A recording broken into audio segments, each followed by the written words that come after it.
Alright, what's going on everyone? Thank you for joining me again today. Just a quick one for us here today. I've started work on the new Digital Renovations website. I thought let's throw out a quick video on some PHP because I couldn't remember how to include other pages and I needed to look it up, and I was like, well, worst case scenario, I'm the only person who ever watches this video again, but at least I'll have a video to show me how to include different pages within my PHP. So let's jump into it. I'm going to bring up our web service. So compose up. If you want to see how we did this, I'll link the video so that you can actually see the process we went through to create our new Apache PHP server so that we could host this. Enjoy the hot mess that is me just messing around with HTML, CSS, and PHP. And here's what I've got so far. Now, obviously, this would be very easy to implement with just static HTML and some CSS. In fact, you could probably even just do this with HTML. Anyway, what we've got here is our PHP site loading up, and I wanted to save myself some time as I go down building more of this site out. So whilst I could build each page independently, I'd come across issues like if I wanted to update the footer or the header or the menu in a way that was going to be across the entire site, then if I had a site with 20 pages, I'm going to need to update it in 20 different places. With PHP, we don't need to do that. We can have essentially templates set up. So where we see header here, down here in the code, that's saying, hey, pull in the header page.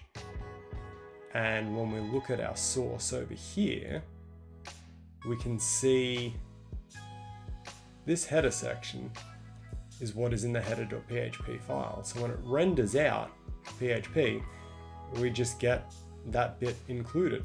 But it means that all I need to do is update header.php, and it will update across every page that references header.php.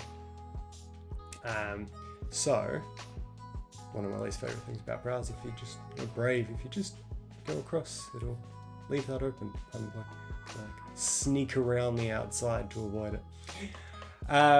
Otherwise, I kind of like having the menu over here. You'll actually notice I put my menu over here on the side, not up here. And I think it's going to live over here because when you think about it from a desktop, laptop perspective, you've got a lot of width across the page. You don't have a lot of vertical height, and I feel like the more websites I'm going to that are set up really for phones, which have the opposite orientation, they've got a lot of height but don't have a lot of width, I feel like I'm reading in this tiny box in the center of my screen, and it drives me nuts. I was like, how can we optimize with the available real estate? I'm like, well, everything's wide, but we're buying ultra wide monitors. Gone are the days of the square monitor where having the menu bar up the top, which is where that sort of originated from as a design. That's long gone. We have wide now. Let's put the menus back on the side, people. We're bringing it back. I have completely derailed myself. I don't know where I was going. Oh, I was just going to say, I actually like having the tabs over here. It's kind of handy, though I might move them over here onto the right-hand side because I think that'd be a little bit better. Anyway, side menus, yay. Now, what I wanted to cover off today, because I couldn't remember it in my head, was the difference between an include and a require. Because you can see that I'm including the header.php and it's showing up over here. This sidebar, gonna drive me nuts. And I've got my footer down here, and that's also included, and that's showing up too. One set up as an include, one set up as a require. Now, from a right now perspective, everything is working fine and it doesn't really matter to the end state. When it does matter is when things start to go wrong. So include and require form two similar but different functions. Include says, hey, put this here. If it's not there, it's not the end of the world. Require says, it is the end of the world if this is not here. It is required, right there in the name. So if something is wrong with our header, we will see some warnings. If something is wrong with our header when it is set as a require, we will see a fatal error. So let's leave it as include right now. And I'm just going to rename our header file. And I'm going to do that so that it no longer knows where to find it. And it goes, header.php, I don't know what you're talking about. You're crazy. So I've just renamed that to be header2 because I'm very creative like that. And let's run this. So we get a big ugly error message at the top of our page, but the rest of the page has still loaded. You got warning, you failed to include it, it doesn't exist. Hey, we can't include this. Warnings, tells us where it is, it's line 7. Hey, something's wrong, it's here. Something here is wrong.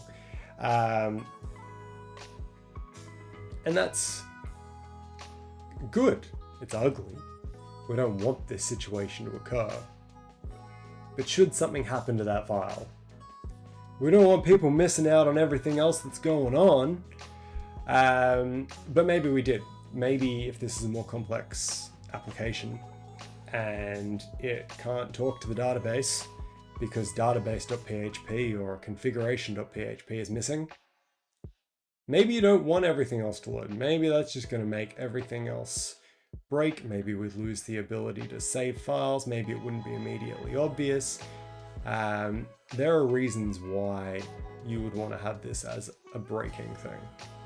So let's make it a breaking thing. Let's change this to require.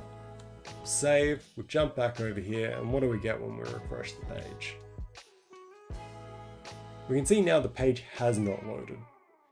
We've still got a bit of our style sheet going because we're loading the top of this before everything breaks. So we can see our font is updated, our background color, our font color, all of that's there. But when it gets to require, it's not there, failed, thrown an error, and it's a fatal error. So we no longer load the entire rest of the page. What that means is I'm probably going to update all of these to includes. Maybe not all of them. I'll have a think through where it makes sense and where it doesn't make sense. But therein lies sort of the core difference between require and include. There's also include once and require once. Done a bit of reading on what people consider best practice with those, and generally the consensus is if you're designing things right, you shouldn't need it. Essentially they just mean include it unless, or require it unless it's already there. So, you know, the more you know, right? For right now, that's all I wanted to share with you today.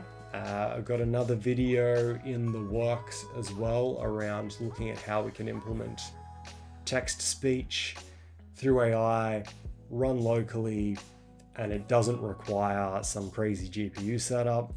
I've just got onboard GPU here and a decent-ish processor, and I can put in text, have words come out, do some vocal tuning on that, and it's pretty cool. I'm going to be using it on a few other projects that I'm looking at.